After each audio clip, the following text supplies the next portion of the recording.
All right, I'm almost out the door to Indianapolis for the NFL Combine, and the 49ers are making a key re-signing. According to Eric Branch of the San Francisco Chronicle, Ben Bartch, the offensive guard who played so well in limited action, has re-signed with the 49ers ahead of unrestricted free agency. Bartch was scheduled to become an unrestricted free agent, but he is back with the 49ers, and this was one of my keys for San Francisco when I wrote the State of the 49ers offensive line piece up on the San Francisco Standard a couple weeks ago. Bartch not in this picture because he wasn't a starter to begin the season in 2024, but he did fill in for the 49ers at the left guard position, and over a 2-game stretch before a high ankle sprain, he was actually really, really good.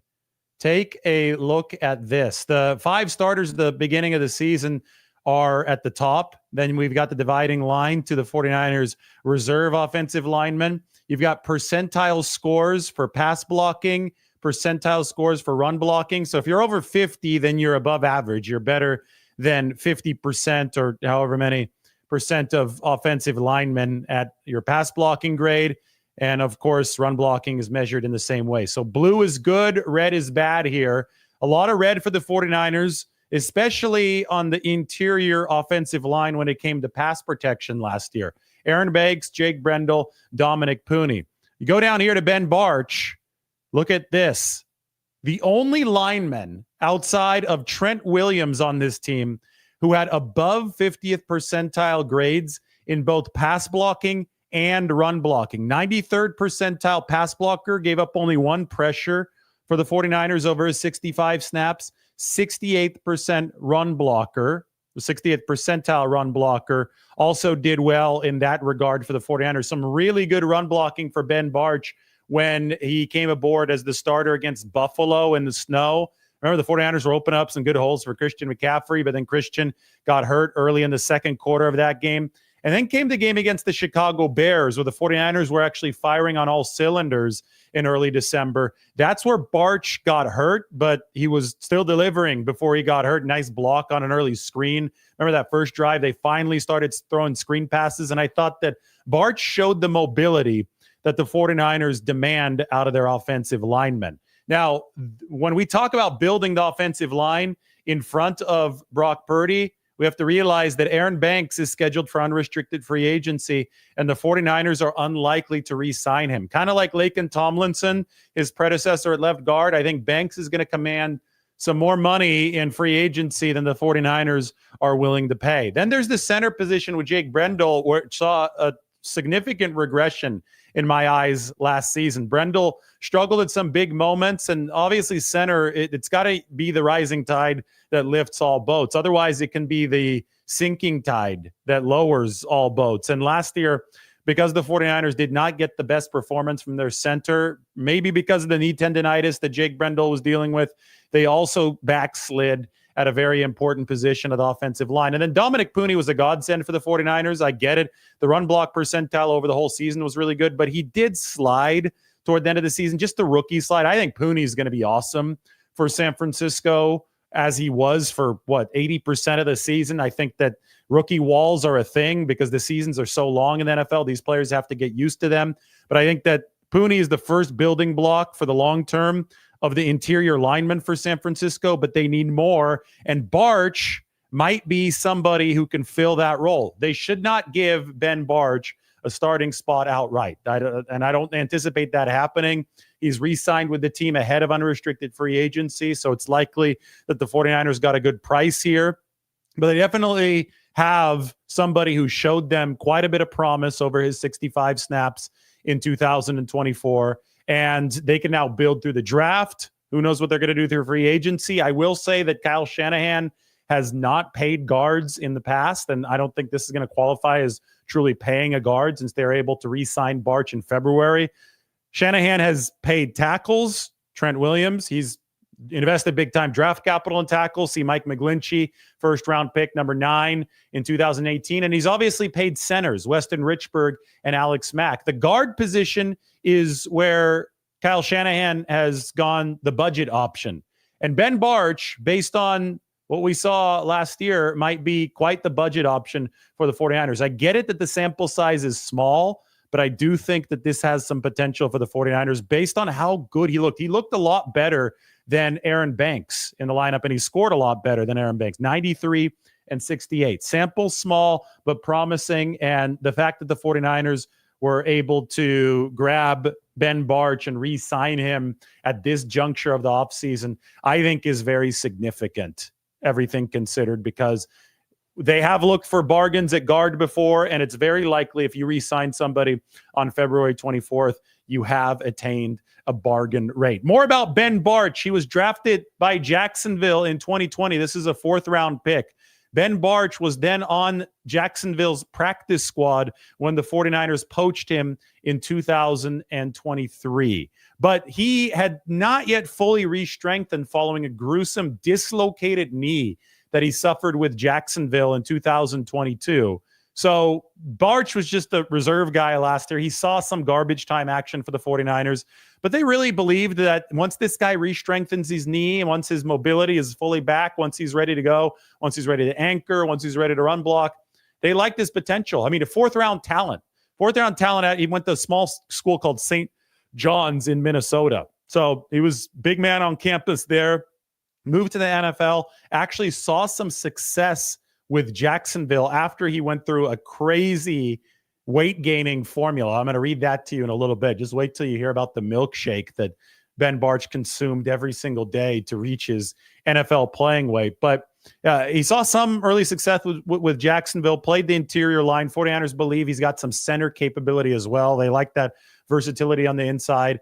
But obviously the injury set him back big time. Dislocated knee, probably as painful as it sounds.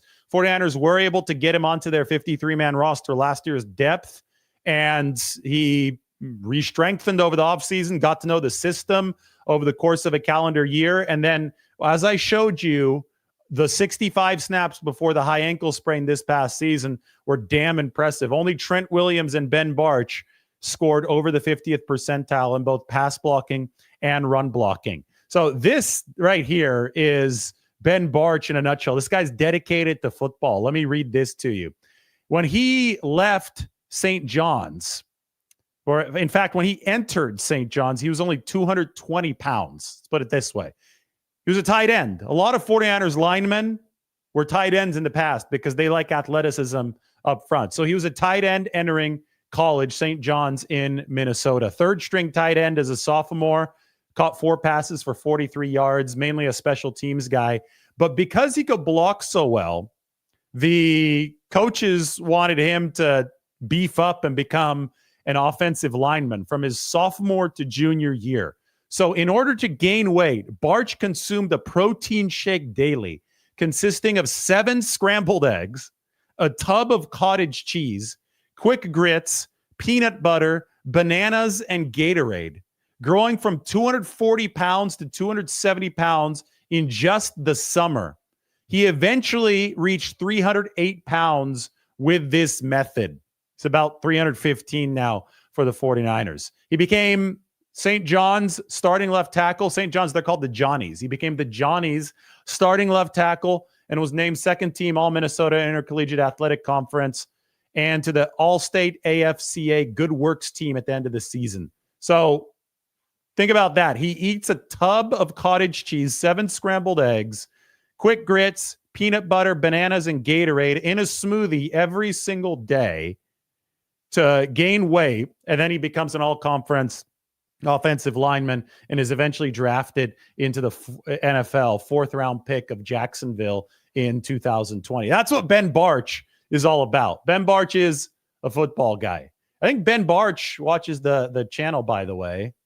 I'm going to show you guys a picture of Ben Bartch. This is a college picture of Ben Bartch. We just got this from the Wikipedia game. A press conference in 2019. Football guy, consuming a lot of those milkshakes. Can you even call it a milkshake if it has grits in it, if it's got cottage cheese, if it's got 7 eggs? I don't know, but it worked for Ben Bartch, and he has now re-signed with the 49ers. Congratulations to him. As I head to the NFL Combine, one of the big things that we're going to talk about with John Lynch this week is where it stands as far as the 49ers philosophy of protection for Brock Purdy. We're going to be talking about Purdy and where that contract stands. I think that this is, at long last, an opportunity for contractual issues around the NFL to at least get rolling, because the past several weeks have featured a standstill everywhere. We haven't known what the salary cap is going to be. We now have it narrowed down. It's going to be between 277.5 and 281.5 million. So within a few days, we'll have the exact amount. That's going to be really important to start talking real contract numbers. But even more importantly, you're going to have executives and agents in the same place in Indianapolis. It's a gigantic convention. Indianapolis, in case you haven't been there, I don't think it's a particularly exciting city, but it's a perfect city to host a convention, even in the winter when it gets a little bit cold out there, because you've got the convention center and you've got all the hotels and all the restaurants, and everything is connected with these indoor walkways and sky bridges across the grid-like setup of downtown Indianapolis. And everybody, you could just be in the same spot. They can decide to meet for drinks at a certain hotel bar, or they can go over to the JW Marriott and hang out at the Starbucks, which is where all the NFL's power players seem to get a cup of coffee on the way to the combine festivities. They're not really festivities. It's more like the bench press and the 40-yard dash, which is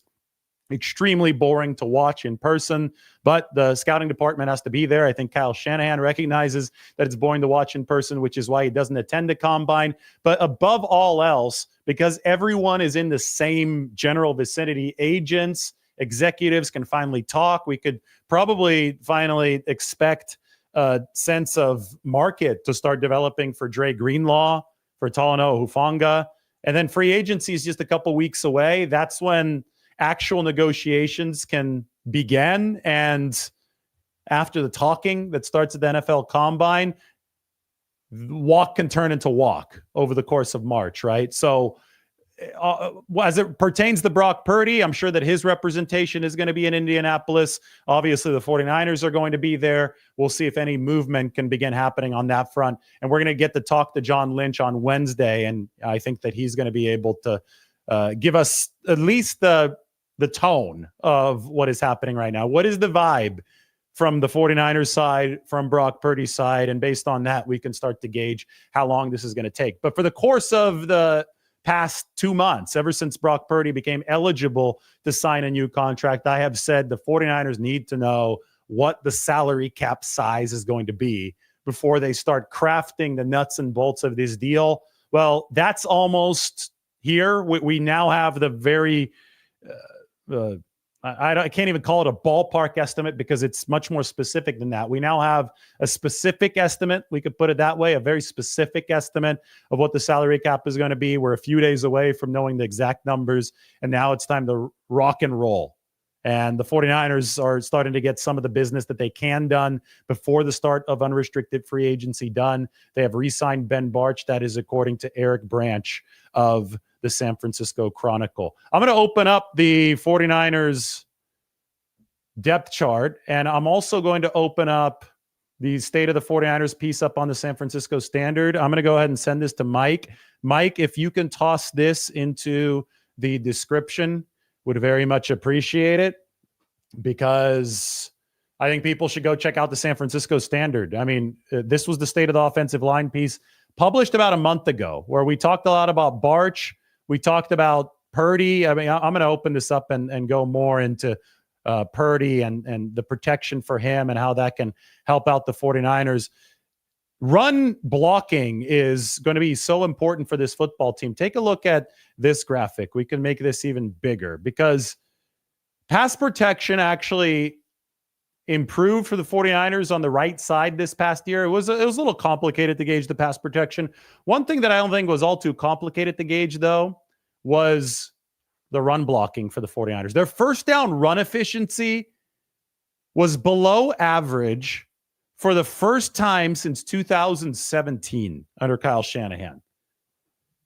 Blue is good, red is bad. They need to run better. They also had the second lowest conversion percentage on third and short when they ran the ball this past year. So if you can't get a yard when you need a yard, if you can't get 2 yards when you need 2 yards, that's going to crater a lot of things. That's how you end up statistically dominating games, but losing them, because you can't win at the pivotal junctures. They were terrible in the red zone last year. They were terrible running on 3rd and short, 4th and short last year. And in general, they were terrible running the football on 1st down.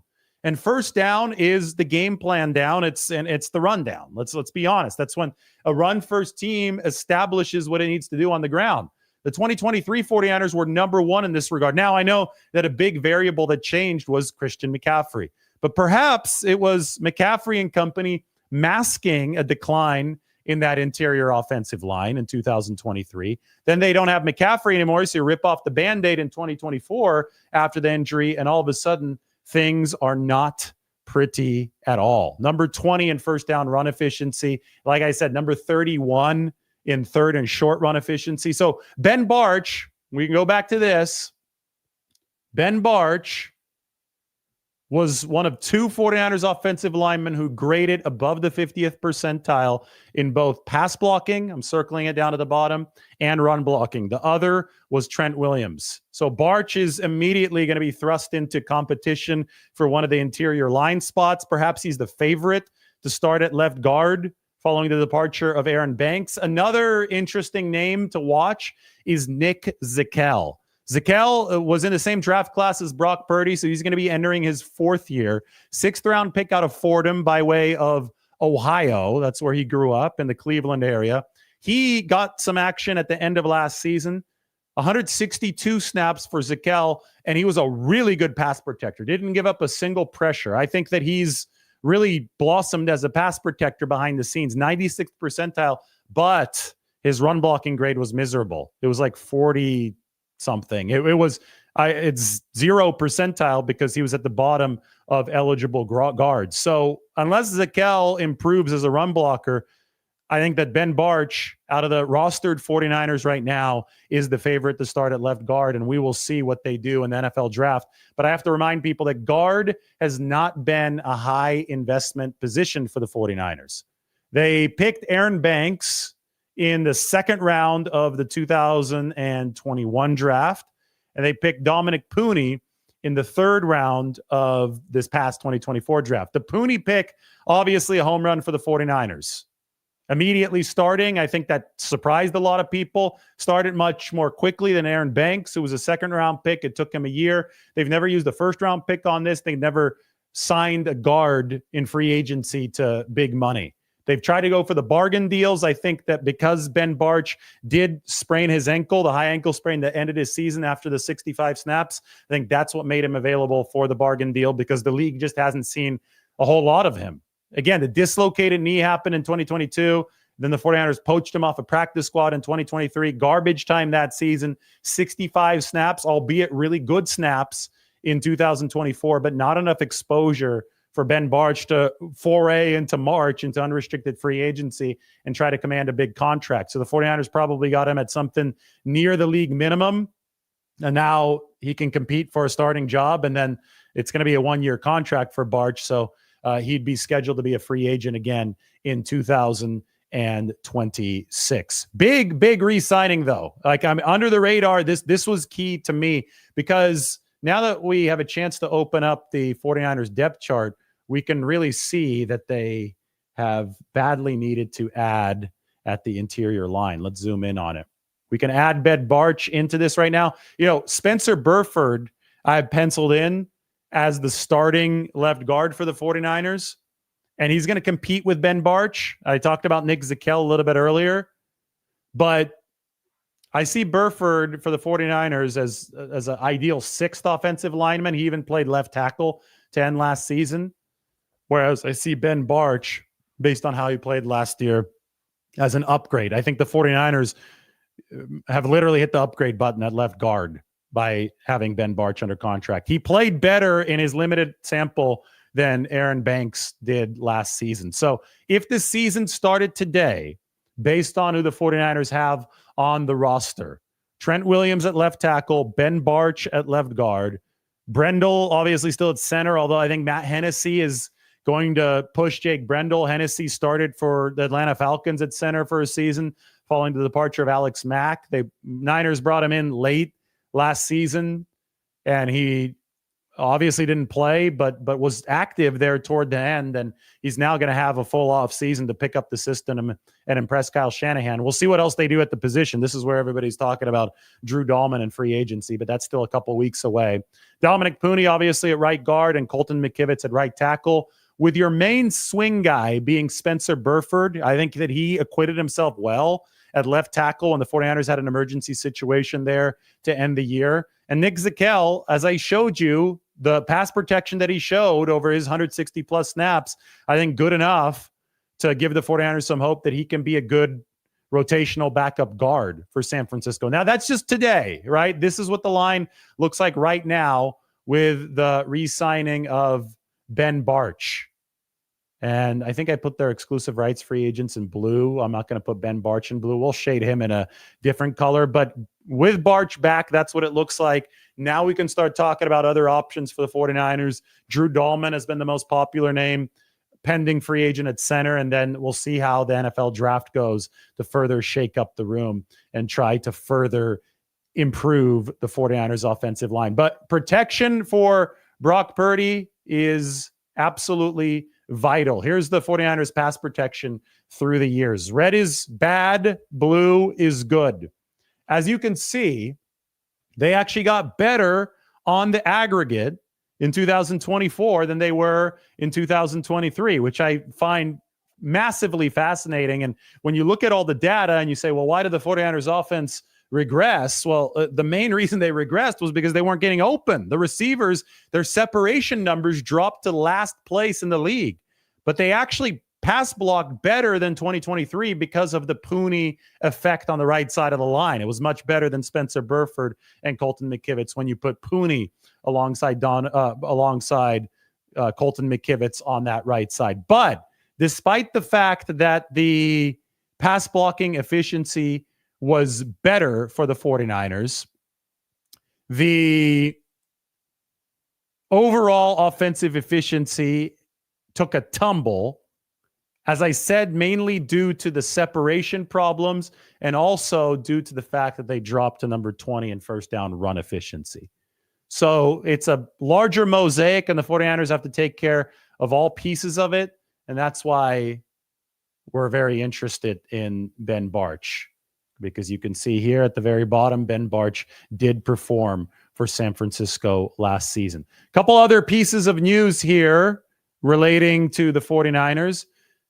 Cowboys CEO Stephen Jones expects Trey Lance, who's going to be an unrestricted free agent, to sign elsewhere this offseason. So, yeah, the 49ers lost quite a bit when they traded up to draft Lance in 2021. But I still find it remarkable that they were able to offload Trey Lance for a fourth-round pick, considering that he didn't do anything for Dallas. That was a free fourth-round pick that the Cowboys sent the 49ers ahead of the 2023 season. I am also on my way to Indianapolis here in a few minutes, and the Green Bay Packers are the team that submitted the proposal to the NFL's competition committee to ban the tush push, per sources. We got some good tape here of Ben Bartch in pass protection. This is from Brad Graham. Mike just sent this to me. We're going to put it up on the screen. Brad at the SF Niners. Hope to see him at the Combine. I'm sure he'll be there. He does a great job. You guys should give him a follow. But since we're on the topic of Ben Bartch, why don't we play some tape, if I could find it here?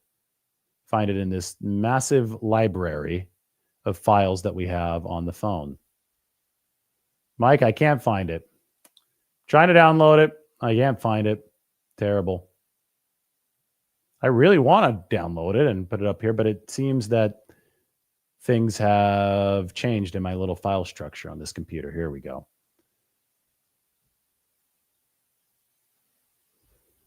Let's see. Let's do this. Anyway, drop your questions in the chat. I'm going to take a look at some of them, and I'm going to try to figure out if I can get this video up to work, because I want to show you guys Ben Bartch in pass protection. Always having to operate on my feet.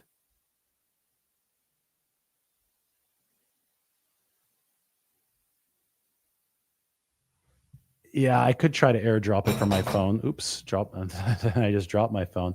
The problem is that Apple has changed my entire. I think I updated this computer and it no longer organizes things into desktop and things like that. So all my files are in a different spot, which happens. But when you're looking for them in the middle of a show, you kind of hope that it's going to be easier to find them. I'm just going to have to find a way to do this differently in the future. Yeah, we'll look at Ben Bartch at a different point. I don't want to waste my time right now. I have to get to the airport, get off to a flight. So we'll talk about that in a bit. Why don't we open up some questions here? I have a few minutes before I have to get running. Invader says Bartch essentially takes Feliciano's spot. Yes, Feliciano, though, wasn't available at all last year. He was on IR the whole year. They never fully activated him. So Bartch was on the team already. He had already taken that spot months before now, put it that way. Bartch, based on how he played last year, was a must re-sign for the 49ers. Like, to me, you saw the 65 snaps. He fit the system really well. He was rigid in pass protection. He moved well in run protection, run blocking. He was out there blocking well on screen passes for the 49ers. I mean, it was 2 thumbs up all the way around. This is a guy with potential, was regarded enough physically to be drafted in the 4th round in 2020. You had to bring him back if you're the 49ers, and preferably you were going to bring him back at a bargain rate because he only was able to put 65 snaps on tape because of the high ankle sprain. And that's exactly what has happened here. They've re-signed him on February 24th ahead of unrestricted free agency. The right tackle position opposite Trent. Now, Colton McKivitz is playing in that right tackle position opposite Trent. We can see if the 49ers make any moves during the draft, which, it's going to be hard to find a tackle, or free agency, which I find extremely unlikely. But as you can see, McKivitz was far from the biggest problem on the offensive line. He was an above average pass blocker last year. Now, this number, this 56 for McKivitz in 2023 was 4th percentile. He got way better playing next to Dominic Pooney. Pooney really, really helped the 49ers, and I think McKivitz obviously made some strides in his second year. So the 49ers are getting value out of Colton McKivitz at right tackle. Can they get better there? Maybe, but it's not certain. Like, the way that you get better there is through massive, massive investment, either a top 5 pick in the draft, which they don't have, or by paying an insane amount in free agency or for a trade. So at some spots, you do have to find value. I think that you could really improve this offensive line much more efficiently by signing Drew Dahlman at center. I mean, statistically, that was a bigger issue for San Francisco when it came to pass blocking, and it does have a bigger domino effect on the rest of the line than right tackle. McKivitz is indeed there at a bargain rate. I mean, the cap hit is, I think, less than $5 million, or right around $5 million for a right tackle who's middle of the pack. That position is in high demand. Almost every team is complaining about their offensive line. We'll put it that way. Even the Chiefs, by the end of this season, were complaining about their offensive line. So I think that people need to have some perspective when it comes to Colton McKivitz. You got people thinking they take a defensive tackle. I don't know who they're going to take. Pick number 11 is a long way away. So is the NFL draft. The 49ers get Dahlman. How would I rate the offensive line? Well, you'd have at least a top 7 center. Dahlman's made a case to be a top 5 guy. He's improved. He really has over the past couple years. So that would be arrow up. I think Bartch, based on what I saw, if Bartch can play the way that he did over those 65 snaps, I think you've hit the upgrade button at the left guard position. I mean, again, plug in what Bartch has done here from the bottom into that left guard spot and tell me that isn't promising. Now, over a larger sample, I get it. Things can be hard to sustain, but boy, Dahlman and Bartch, center and left guard, Pooney's second-year jump, Yeah, then you could absolutely work with Colton McKivitz at right tackle. And who knows, maybe you make another draft pick in the third round, somewhere in the middle rounds, that blossoms as quickly as Dominic Pooney did. Maybe the 49ers have struck a formula. It's going to be fascinating to see what they did this year, what they do this offseason and this next year.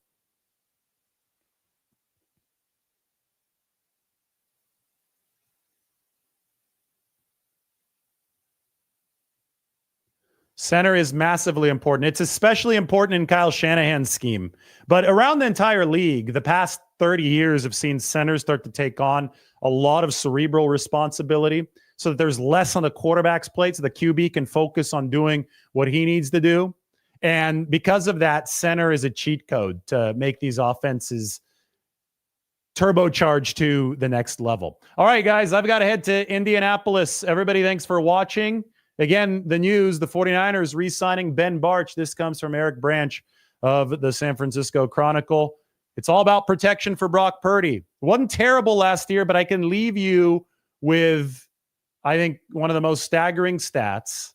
This comes from the 2023 season. And I've shown it on the channel plenty of times. It's been a little while since I introduced it, but the pass protection is on the x-axis. That's a pass blocking grade, and quarterback efficiency is on the y-axis. Purdy, even with poor protection, was historically efficient in 2023. But the 49ers were actually getting open in 2023. They had Deebo Samuel. They had McCaffrey. All these guys were available. Ayuk, that's a big one too.